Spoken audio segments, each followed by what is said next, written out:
Hi, I'm Simon. Thanks for tuning in to watch The Ordinary Filmmaker. This video is all about Canon cinema cameras that were supposed to be announced at NAB 2021. But as you're probably aware, it's been canceled. It started with Canon, Sony, and Panasonic pulling out, and then shortly thereafter it was canceled, or shall we say postponed, until about April the 23rd to 27th, 2022. Well, Canon was going to announce at least one camera at NAB 2021, and this was, well, it's not really a secret, because back in January, February of this year, Canon Japan, their marketing department, put out a video about their 8K pre-production cinema camera that they were working on, and it was far from a short video.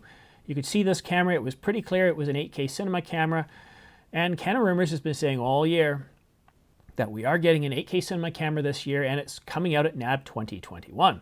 Well, with NAB 2021, well, postponed, it's now going to be April 23rd to 27th, 2022. Canon's not going to wait around till then, so we could have an announcement at any time. And seeing that it's Friday in just a few hours, I doubt we're going to get any announcement this week. But next week is a pretty good candidate, or the week after. Well, thanks to thanks to Craig over at Canon Rumors, I've actually got the specs of all three cameras that Canon is planning on releasing, or was planning on releasing, at NAB 2021. Let's take a look first at the Canon Cinema EOS C300S. Now, this is an 8K cinema camera, but it's got a Super 35 sensor. It also can do 8K up to 60 frames per second, so that's 24, 25, 30, 50, and 60 frames per second. That's quite impressive. Slow motion in 8K.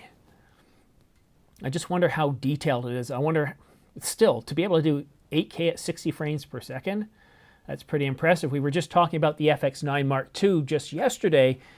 I'm wondering if it's going to do 6K.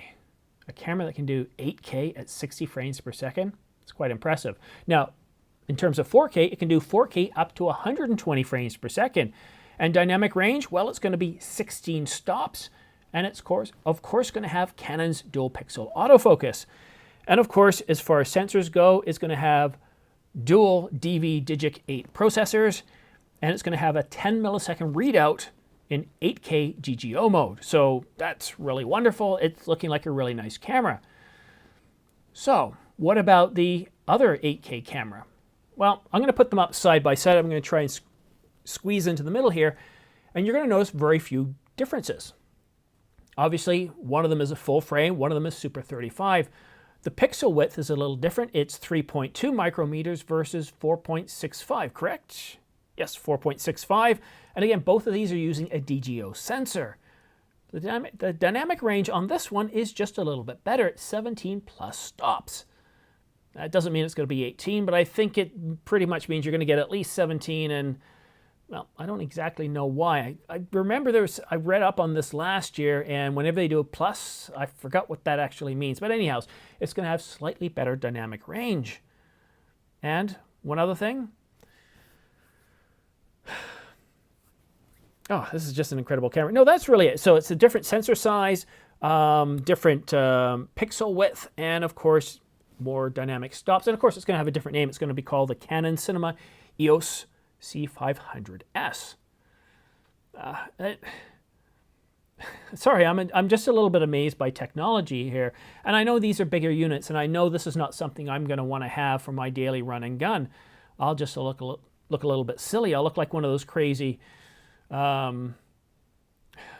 television stations. Remember the movie UHF? I'd be feeling like one of those weird guys running around with a big hefty camera chasing my son around. It's not for me, but still, to be able to put 8K inside these cameras, to be able to do 60 frames per second, get that dynamic range, dynamic range and the pixel width, I think that's quite incredible.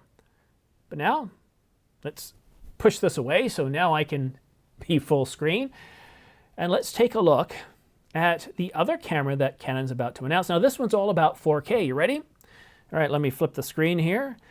This camera is going to be called the Canon EOS C700DR, and like the other two cameras, it's going to have a back illuminated stacked sensor, Now the pixel width is going to be a little bit bigger at about 9.6 micrometers. That's 9.6 micrometers. It's going to be a full frame camera, but the frames per second, if you really like super smooth slow motion, this camera is going to give you up to 240 frames per second in fast mode and up to 180 frames per second in non-fast mode. But dynamic range, this one is pretty impressive. It's got 20 plus stops of dynamic range. And as I said in my video yesterday about the FX9 Mark II, Sony's new camera that's supposed to be coming out before the end of the year, our eyes pretty much see in 20 stops of dynamic range. And you know, I said this earlier, when I'm out walking around and I'm looking at the beauty of nature, I just see things almost like a camera. I'm thinking like a camera, I'm thinking like a filmmaker. I'm looking at the clouds and I'm seeing the dynamic range there and how I'd have to set the camera. And then I see the blue sky behind that falls down to seeing the trees. Are the trees illuminated by the sun, seeing the different shades of green, and wondering if I shoot in C-Log 3, am I going to pull out that detail that I'm expecting? And 20 plus stops of dynamic range? Wow. You know, if that was the only feature to come in the Canon R5 Mark II, I don't care what the cost would be, I'd get it. To be able to have that level of dynamic range is truly impressive. So this is shaping up to be quite an exciting camera. And if you have no need to shoot in 8K whatsoever, I know FOMO, that's not you, this 4K camera is pretty powerful. Other capabilities it's got a 5 millisecond readout time in 4K WDR mode, not fast mode. It also has dual DivX DV8 processors. And did I miss anything here? No, that's pretty much it. So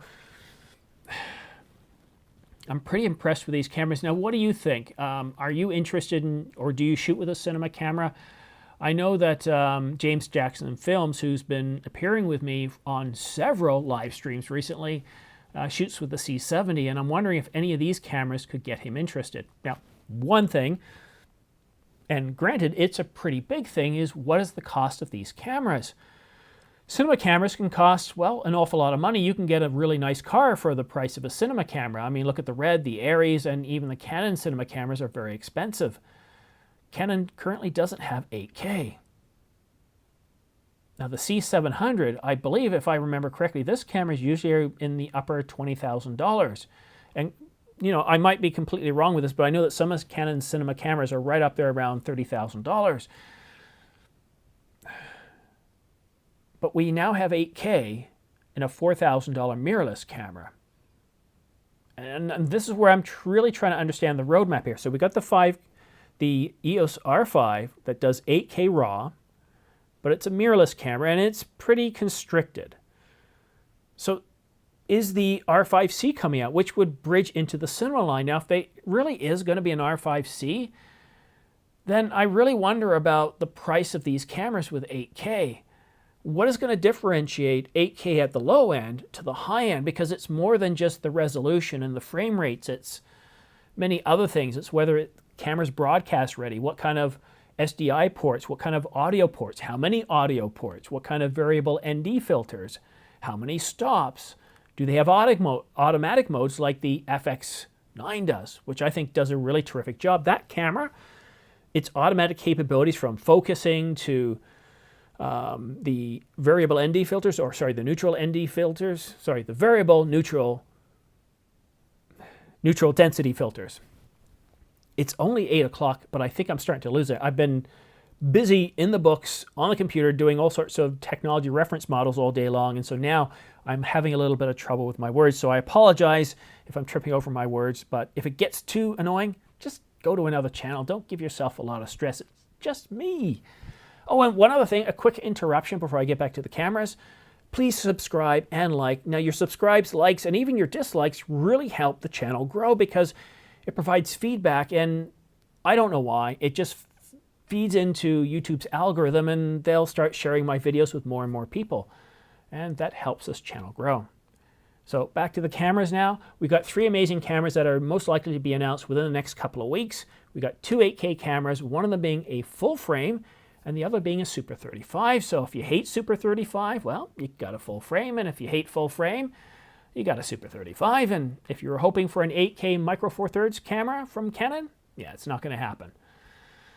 But that's it for now. Thank you so much for watching, and we'll see you. Oh, one last thing before I go, though. In my video I put out earlier today about the Sony a7 IV, I didn't do a very good job of editing, and I had some issues, and I just got to one point, I wasn't even saying what I meant to say, and I just, what am I saying? Only I didn't quite say it that way. I said some PG-14 words, to say the least. And so I quickly edited it, put it back up again. Now, if you know me, I do swear, but this channel, it's very important to me that I keep things at a G-rated audience, because if you're sitting at home and you've got a family and you got young ones and you're watching this during your dinner time or pre-dinner, post-dinner, I don't want you to feel like you have to censor my channel. So I do apologize. Hopefully it didn't cause you any inconvenience, and if it did, my apologies to you and those that it did. But yeah, I'm going to take obviously greater care in this video. I haven't sworn and I haven't taken multiple takes, so that's probably a good thing. But that is it for now. Thank you so much for watching. We'll see you again soon.